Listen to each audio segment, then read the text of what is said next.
Hey, Stupefy, what's up? It's the Culture Detective here investigating your favorite movies. And yeah, here it is. This is going to be my last movie review before the DSEs, which are the last ultimate final epic groundbreaking explosions exam of my entire life. And I need to spend a lot of time doing revision. So this is going to be the last one until at the end of April or in early May. And of course, I will be doing another Harry Potter movie review, and this time it's going to be the fourth one, and that would be Harry Potter and the Goblet of Fire. I need to show you this one again, because why not? So yeah, Harry Potter and the Goblet of Fire is the fourth Harry Potter movie, and it is directed by a guy named Mike Newell, not Alfonso Cuarón anymore, not Chris Columbus, definitely. And so the tone of this film is slightly more different than the first two because, again, it's darker, it's more mature, more adult, but at the same time, it doesn't have the cinematic artsiness like the third one with Cuarón directing. But that being said, I don't think the artistic direction and the cinematography and the design of the film and the tone of the film is the best thing about this film. I think the best thing about this film is the story, and I'm going to talk about that now. So the plot is basically in the beginning, Harry Potter was already in Ron's house, and they woke up early in the morning and went to watch the Quidditch World Cup, which is this crazy big event where all the wizards and witches from all around the world sort of come together and watch Quidditch World Cup. And it was magical. It was amazing. It was fun. And then all of a sudden, a bunch of Death Eaters with pointy hoods showed up and burnt all the tents, and it was a disaster. Then back to school, the headmaster Dumbledore had announced that on that year there would be a Tri-Wizard tournament, which means three very big famous wizard schools will join together and nominate three students from each school to compete in the craziest, most dangerous, epic tournament ever in the wizarding school world. And this is some really crazy stuff. Except what actually happened is that Hogwarts nominated Cedric Diggory, which is this new character played by Robert Pattinson. This uh, this school from France, I think, Beauxbaton, they nominated Fleur, and then this other school, which is supposed to be uh, Slavic, I guess, because there are Bulgarians and Romanians and Russians in there, so I guess Slavic. And they nominated Victor Krum, which is this really famous celebrity status student. And out of this three, we have one more, and that's Harry Potter for some reason, even though he's not of age yet. He isn't old enough to be in the competition yet. So someone must have put his name into the cup, into the Goblet of Fire. And now he's in the game as well. So now we have four competitors, which is ridiculous, which is against the rules, but it is what it is. And afterwards, everybody hates Harry Potter. Just the entire school just bullied the hell of Harry Potter. Hey, Harry Potter, you stink. And everybody's like, no, Cedric is definitely the better one. Harry Potter stinks, ha ha ha. The tournament itself is separated into three parts. We have part one, where each competitor has to fight against a dragon and steal the dragon's egg. And in the dragon egg, we have the clue to the second part of the tournament, where they have to go underwater for 1 hour and save a petrified friend who is stuck underwater, which is ridiculous. Like, why would a teenage school set up something this dangerous? You're not only are you risking the competitors, they may drown, but also their friends who are innocent and petrified underwater. This is insane. But anyways, the third part of the competition is basically uh, they have to go into a maze, and here's the catch: the walls of the maze, they're alive, and so are the grounds. So they would like tangle you and try to stop you from reaching the cup, which is basically the ending of the maze.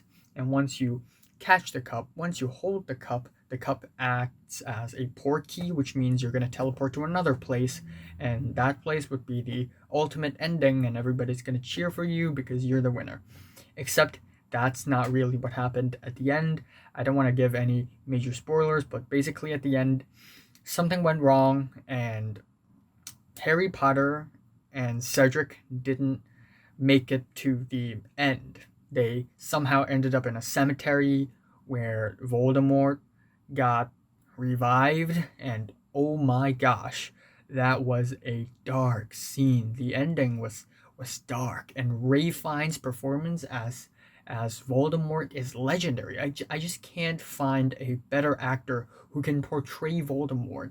How impulsive, but how falsely polite he seems, and how fragile he can act, but also how egotistic and narcissist he can be. Like, Ray Fiennes really portrayed that character really well.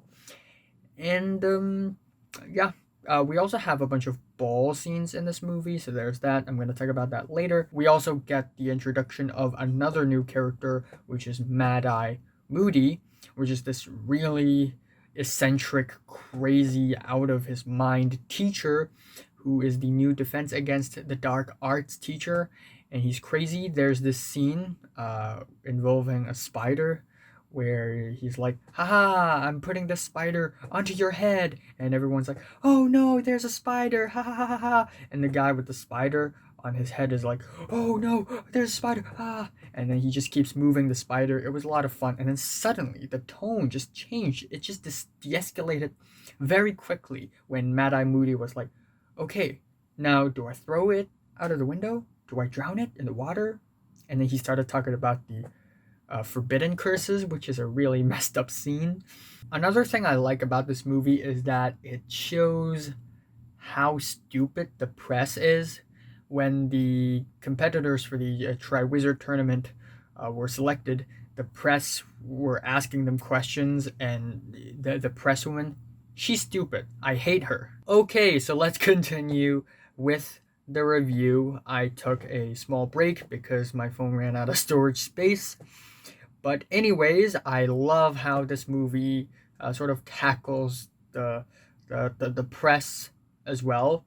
And also another thing that I've noticed while watching this movie is that for a majority of the scenes, or maybe I think even in all the scenes, none of the students wore robes, wore their uniforms anymore. They wore casual clothes, hoodies and t-shirts, and it's not necessarily a bad thing. I think maybe it's a British school system thing where, oh, after the third year you don't have to wear your school uniform anymore. I'm not sure, but while it'd be cool to see them in their robes, seeing them wearing their own clothes and seeing their own clothing style is a good option too, I guess. Except in this movie, I don't really see that as any advantage or anything creative or anything. Also, a lot of male characters in this movie, specifically in this movie, have long hair, which is an interesting choice as well. And I think it makes this movie, uh, in terms of hair, the most special one in Harry Potter. And other than that, another thing that I like about this movie is simply because Johnny Greenwood and Phil Selway of Radiohead made a cameo in the ballroom scene where when they played music and there's a band performing songs. That was pretty cool.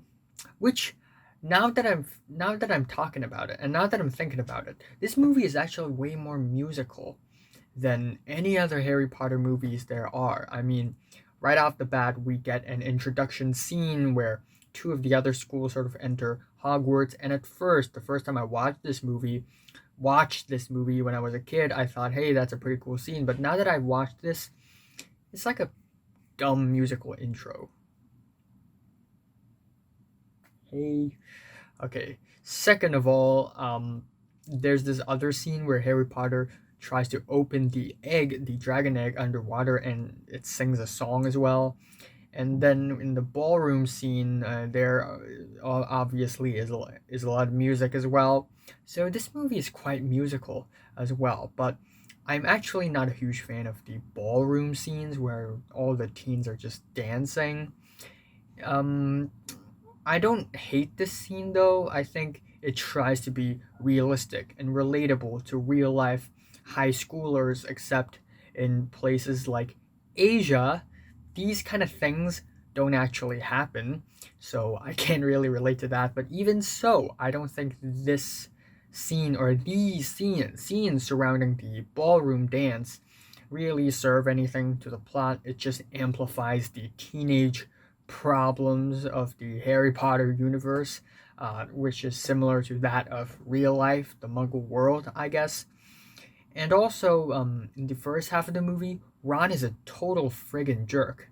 Like, I know he's pissed that Harry Potter's in the competition, and he thinks that Harry Potter wants to do it for the glory, but damn, he's such a jerk in this episode, in this movie. And the ending is also really quick. There's a tragic scene at the end, and then 2 scenes later, everybody's smiling and laughing again, which I thought was a little rushed. And another confusing thing about this movie is that it feels inconsistent because, again, everybody hated Harry Potter in the beginning of the movie. And then when Harry Potter survived the dragon round, everybody's like, oh, Harry Potter, hell yeah!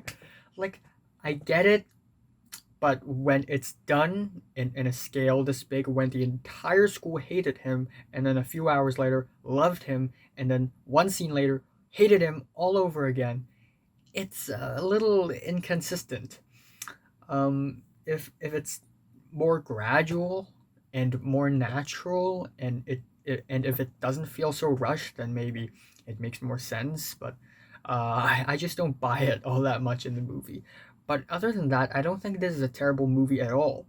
Surely there are flaws in this movie, and the artistic direction of this movie isn't the best thing in the world. But I think what really carries this movie is the premise. I think it's really interesting, and the ending is really dark and memorable. And I think this is the turning point where Harry Potter, the franchise, start to become more adult, which is really cool. And I'm just gonna leave it at that. I'm saying Harry Potter and the Goblet of Fire is a movie worth watching, and I'm giving it a light to decent 8 out of 10. So, have you watched Harry Potter and the Goblet of Fire? From 1 to 10, how much did you rate it? Like it and subscribe if you want more, and thanks for watching. Yeah, this is my last movie review before the DSE, so bye. I still have one more full-length album review and one more mini albums review and one more me around the world video, and then I'm completely out.